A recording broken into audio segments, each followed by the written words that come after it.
Something you want to dial in pretty early on in your animated short projects is figuring out the style.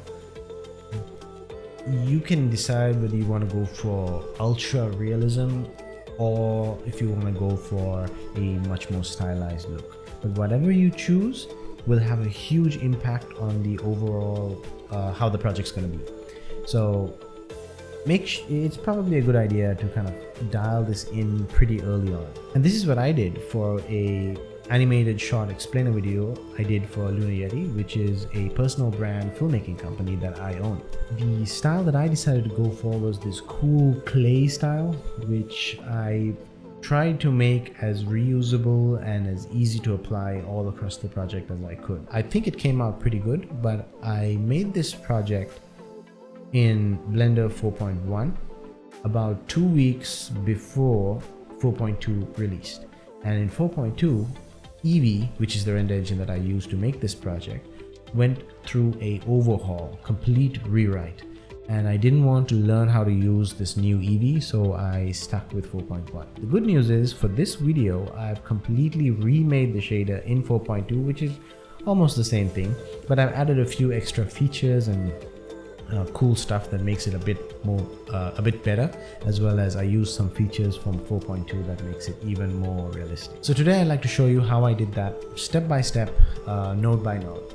And for those of you who don't want to, dabble with the nodes and try to figure out how it's done in detail, I've also included a downloadable file in the description, which you can just download that blend file, and it has the node group, which you can just use all the features which have been made easy for you. So it's very user friendly and it's very easy to use, so you can use it in your own projects. It's completely free. You can download it in the description below. Okay, so let's get started and we'll see how we can build this node by node.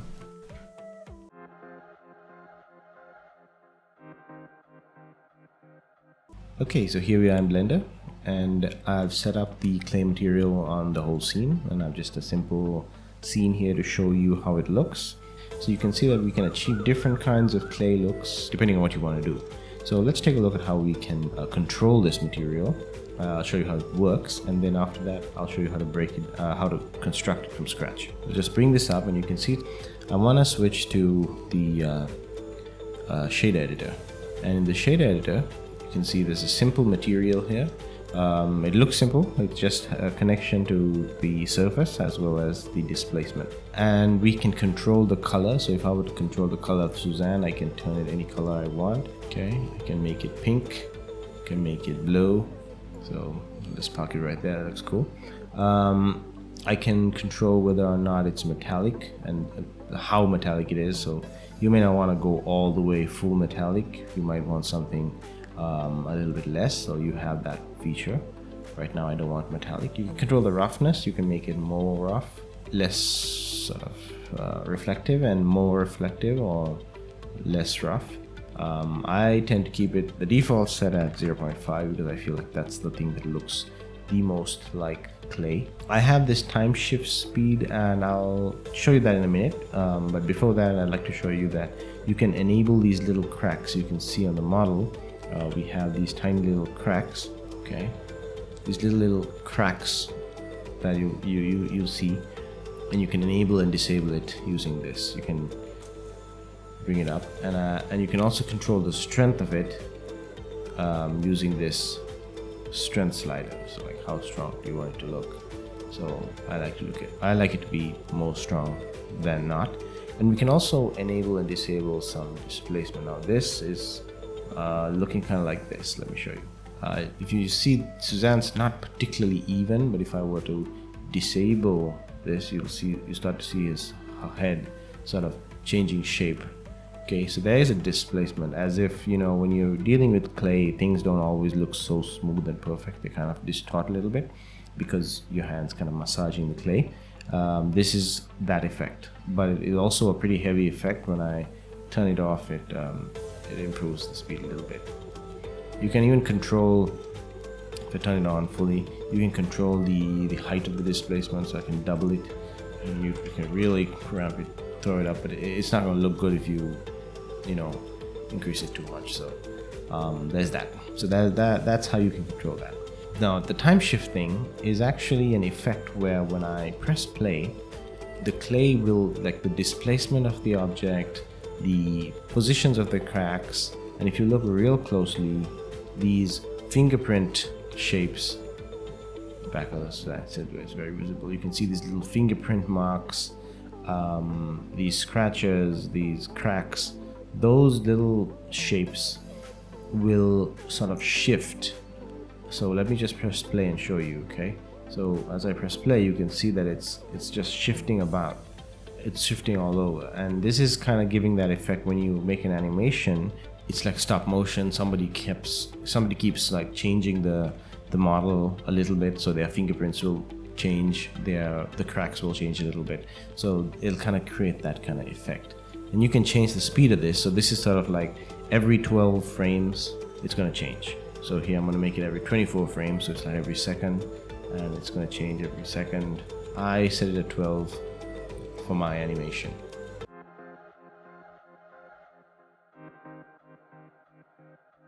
If you take a look under the hood, how this works, it looks a little complicated, but it's actually pretty simple. It's divided into four sections. This part's the time shift part, and then you have the clay surface with fingerprints. That's the first step. The cracks, to create the cracks, and the displacement. All these things really only affect the displacement or the normals. They don't really affect anything else. Everything else is just a simple BSDF controlling the color, metallic, and roughness, and that's it. So it's pretty easy to set up. Also, we can recreate this on our own right now. So I'm going to give that a shot.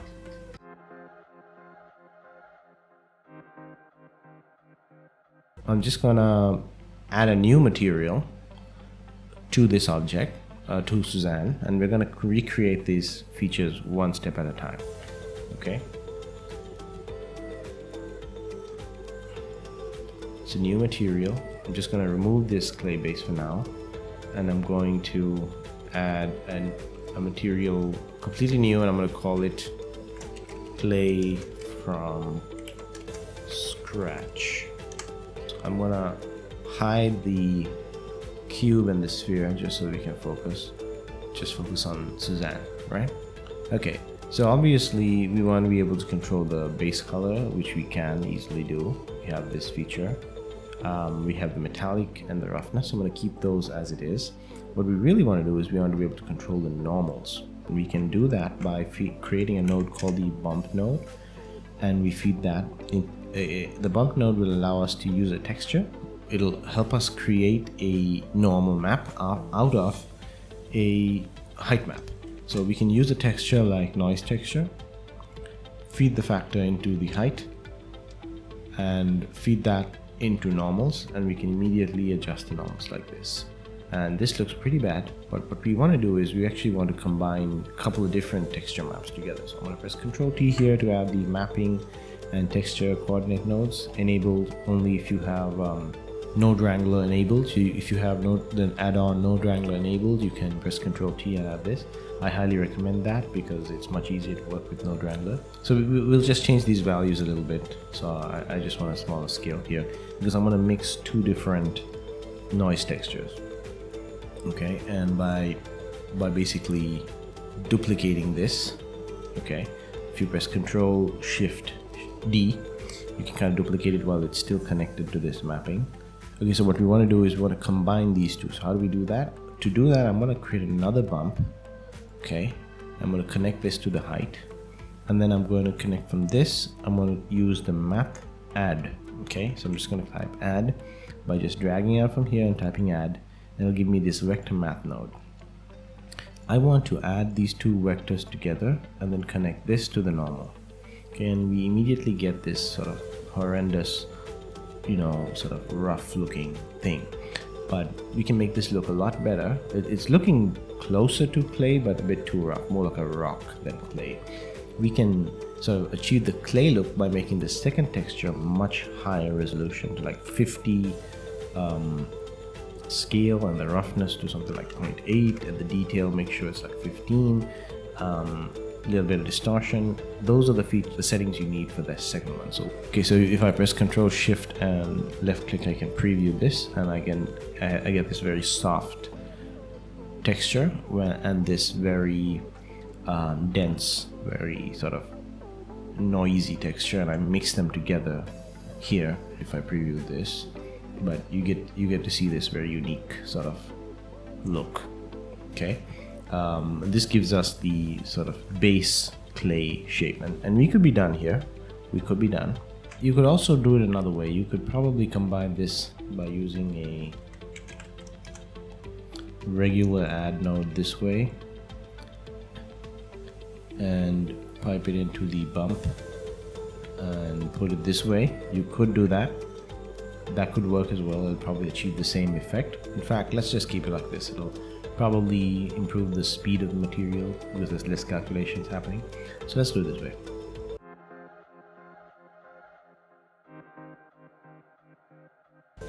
I want to add in another layer of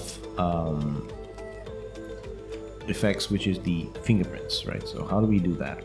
Well, the fingerprints happen with another add node. We just want to add in another value, okay, just before the bump.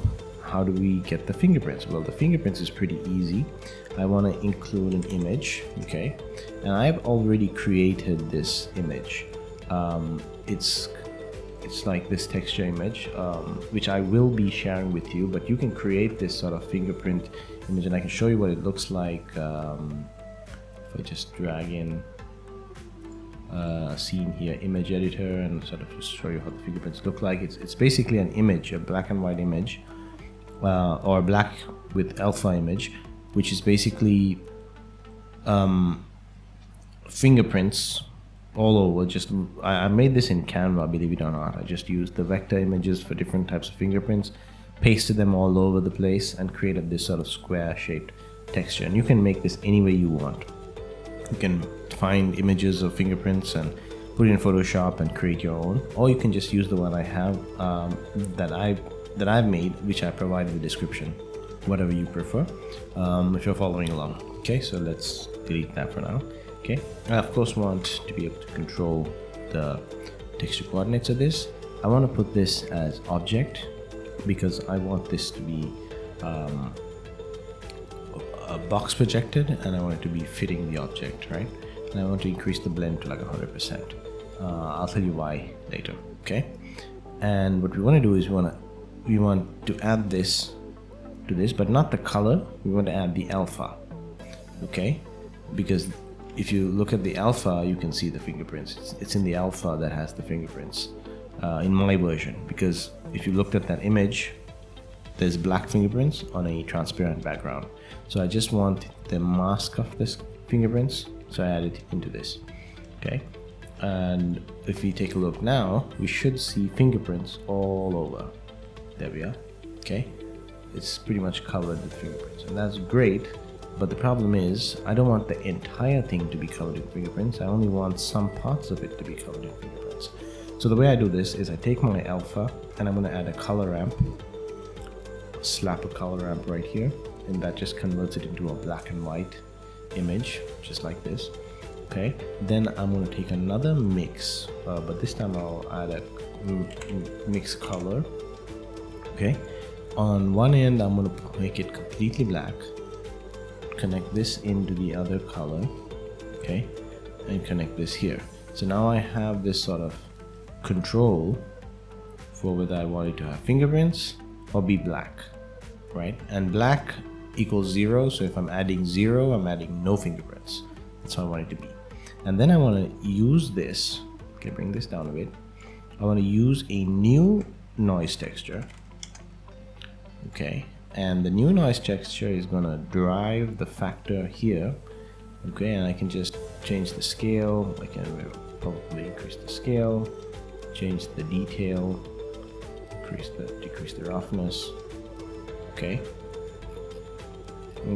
So I probably keep most of these same, and we'll just check the roughness as 0.6 or something like that, but still it's too smooth. It doesn't really hide anything, so what I want to do is add another color ramp by Shift D, copying this and just pasting it here.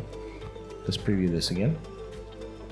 And now with the color ramp, I can kind of increase or change the effect by sort of dragging this in, you know, and increasing the contrast of this texture.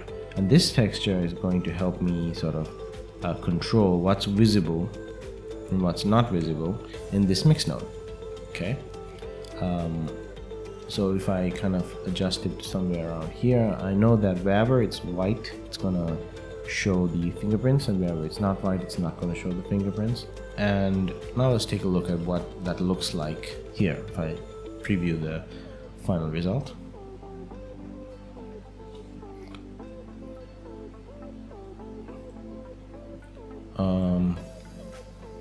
Don't see any fingerprints.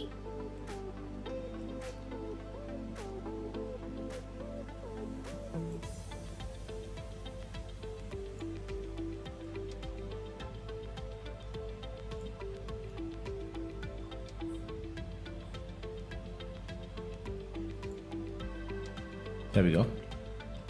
So we can kind of adjust and we can get the fingerprints to appear, but not everywhere. You can see that it's in some areas sort of there's no fingerprints in some parts, right? And we can increase this sort of contrast and change things up a little bit this way. You know, we can reduce this distance here and we'll kind of change it up so you can see the fingerprints are in some sections. But there's no fingerprints here, but there's a fingerprint here, and you get the idea. Okay, now it's important that if you didn't change this from object, if it was still UVs, it's not going to look good because it's going to be all stretched and stuff. So make sure it's changed to object. Okay, so that it'll use the object shape to map the texture as well as make it box projection. That way, it'll always be sort of smooth on the edges.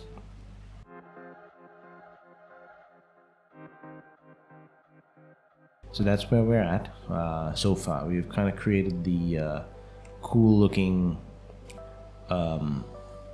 fingerprints, but now we want to add some scratches, and adding scratches is pretty much the same deal.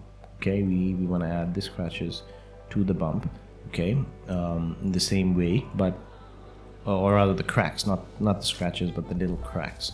And the cracks work in almost the exact same way. We're gonna probably duplicate this entire setup, okay, and we can change from the fingerprints to the cracks, which is also another image that I simply created myself on Canva. Okay, and you can do it yourself. It's just a bunch of different little cracks, and again I'm using the alpha. Though actually the colors don't matter because I'm using the alpha and the color, so it won't really matter. Okay, so again the same deal. If you just preview this, you can see cracks all over. This is not what we want, so we kind of want to increase this a little bit so that it's a little bit more stronger, and we want to decrease the amount of cracks that's visible. Okay, something like this. So it'll just kind of appear all over the place. We don't want to add this one, so if we add this, I'll show you what happens. Okay, if we add this in and just preview this, what we'll get is cracks that kind of stick out in a weird way. You can see them here, they kind of stick out. In fact, they're a little small. We can adjust this by changing the scale. We can make them a bit bigger, so a bit smaller, I mean 0.2, and this will sort of increase the scale of the cracks. Okay, and we also may want to remap this a bit, so maybe just change this up a little bit. Yeah, move the texture a little bit so it's not always in the same place, right? If we add this, you can see the cracks kind of stick out. That's not what we want. We actually want them to go in, so we kind of need to subtract it from here. right? And when we subtract it, we should see better cracks. And let's take a look whether we can see the cracks. It's a little too big, so let's increase this to 3.5. So now we see these little cracks.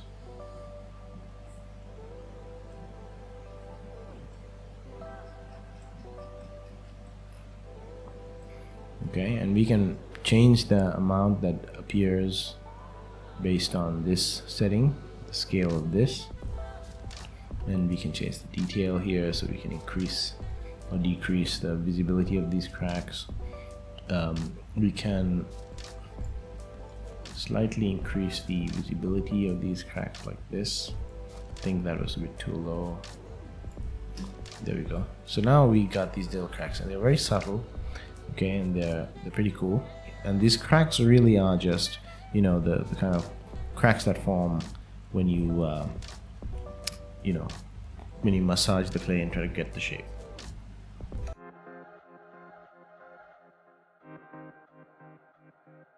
Okay, so now we've pretty much created the whole material, and pretty simply as well. There's one more feature I'd like to add, two more features I'd like to add. The first one is the displacement, okay? And the displacement is done in very similar ways. I'll show you now. Because the displacement is done in a very similar way, but a bit different. So let's do it over here, so we can kind of have a sort of different view. Okay. Now remember, displacement in Eevee is new, and I don't know whether it's better than the displacement modifier. I think it is, but in order for it to work, you need to have pretty high geometry. So you cannot have, you know, you need like a subdivision surface modifier with lots of geometry like this, otherwise it's not going to work. Okay, so that's important. Let's add in a texture of a noise texture, and we want to add in as well a Voronoi texture. Okay, these two textures are what's going to create the magic.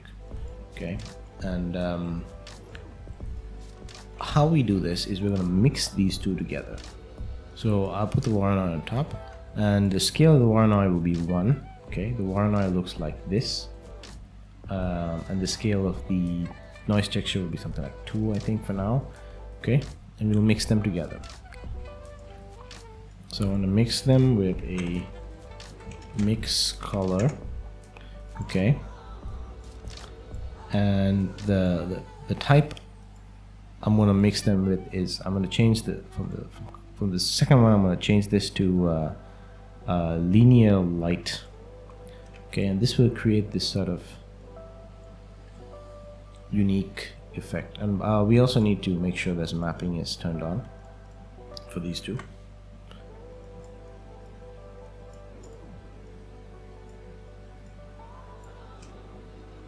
Object mapping, that's important. Okay, and this will create this sort of look. Now you can see that there are sections that have darker bits and lighter bits, and some very dark bits and very light bits, and this is great, right? So this linear light, I want it to be full. Okay, so this will create this kind of effect, and this is great. This is the little bumps. You could think of it as bumps and little crevices, or rather little ups and downs, hills. The whites are the hills, and the black parts are the thing that goes down. That's great. We want to pass this into something called a displacement. Okay, the displacement node will convert, just like the bump node converts bump to normal, the displacement node will convert this height map into a displacement map, and we're going to connect the displacement out there.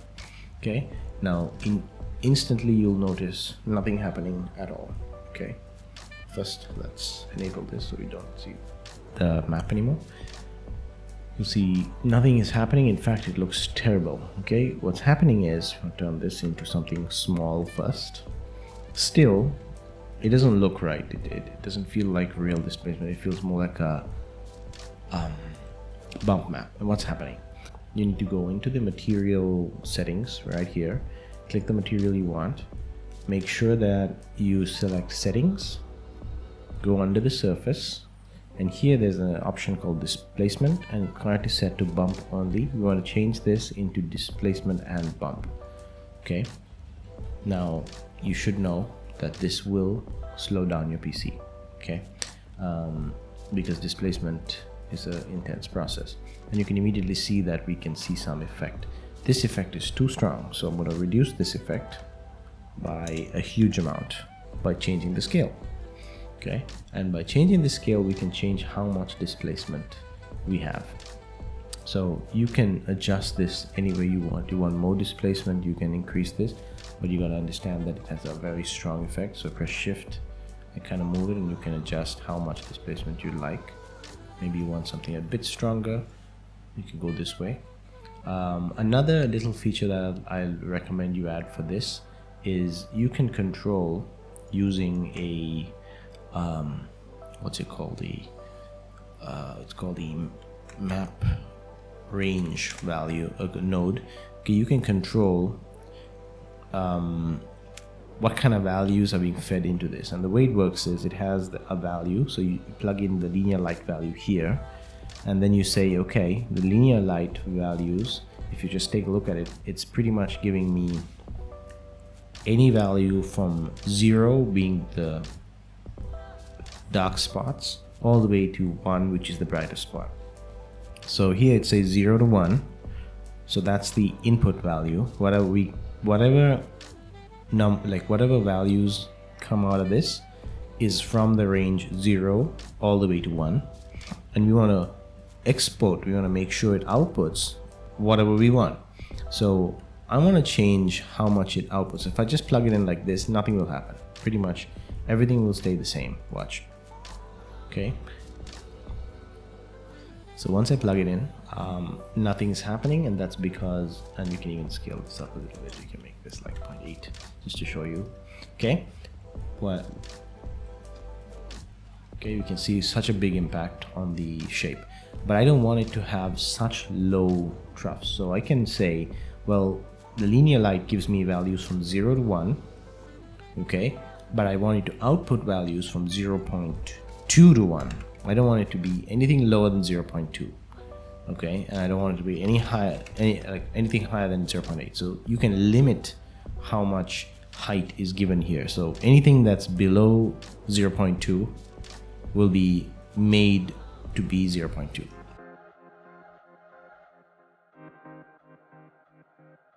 Okay, so the final feature that we want to add, okay, is the ability to sort of change these over time, like sort of time shift all of these values. So the way I did that was I actually used a rotation. Okay, so I control the rotation of something like X. Okay, I just changed the rotation of X, but I changed it by a certain amount every couple of frames, you know. So how do we change this rotation? Well, okay, it's actually a pretty simple mathematics kind of thing.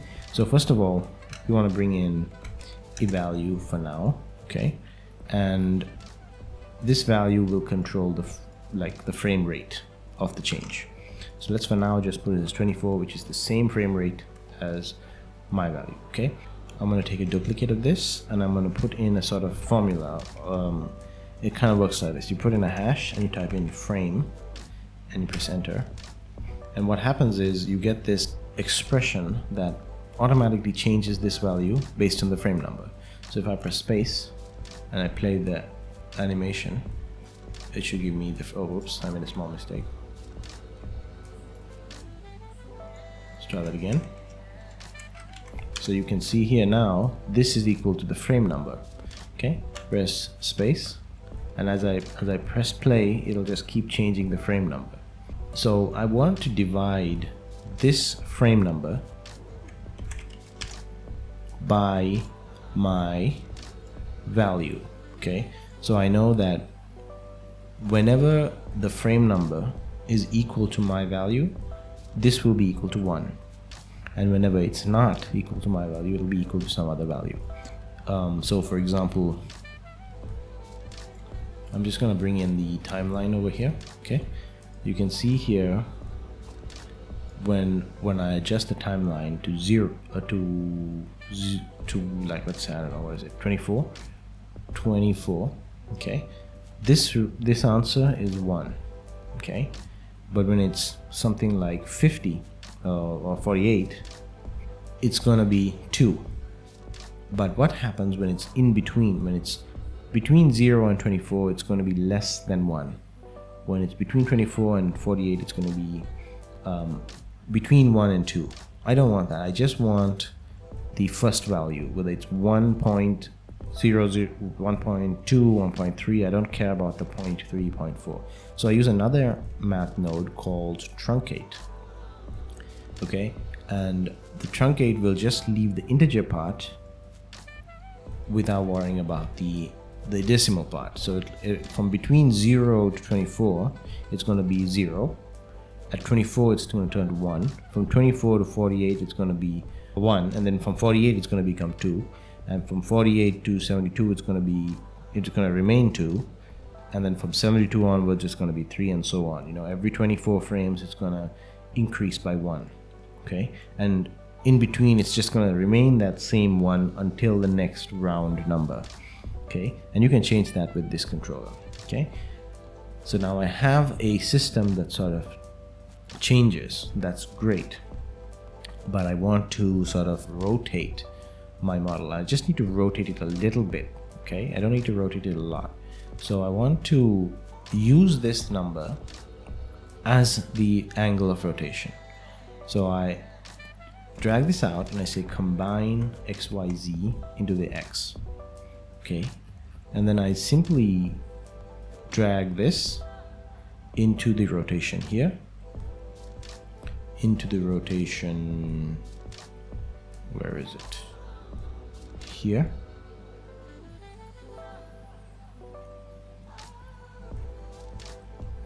Into the rotation here, and as well as here. Okay, hold on. Let's just do it from here. By pressing shift and right click, I can sort of merge the, like create a point here. Okay. And finally, I'll just drag this in here. It's a little difficult to see. Okay. And there we go. And it takes a little time to compile because I'm making a change. Now, if I press space, you'll see that things are changing every second on my Suzanne. Okay, just ignore the background for now. You can see every second. Let's drag it again backwards.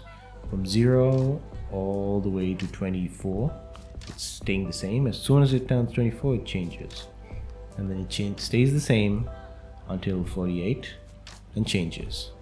Stays the same until 72, changes. And as I drag it, you can see it kind of changes. And you can change this to 12 and make it change every 12 seconds. You know, so this is kind of every 12 seconds it's gonna alter, giving it the impression that they're manually adjusting the shape, and then they're creating these new fingerprints, new impressions, new sort of cracks and stuff every time they adjust the clay. Okay, and that's kind of the clay effect.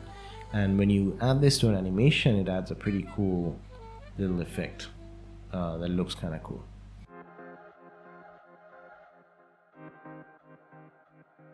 And there you go, that's it. That creates this really cool clay style.